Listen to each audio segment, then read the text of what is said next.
أصبح تقليعات، أصبح أفشات، أصبح تنظيمات، محاولة بالخطأ، خطرة تلحق بالجول، جول!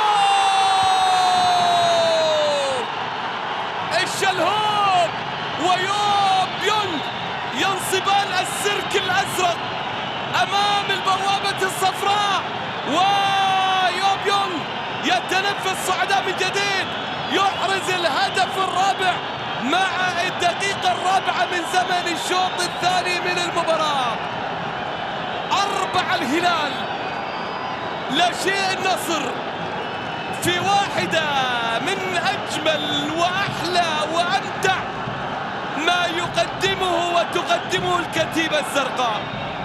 الشلهوب لمها، الشلهوب قطعها، الشلهوب مررها، ويوب يونغ على طريقة الكوبرا بلدغة ثانية أيضا في مرمى النصر، الهدف الرابع في الدقيقة 5 من زمن الشوط الثاني من المباراة.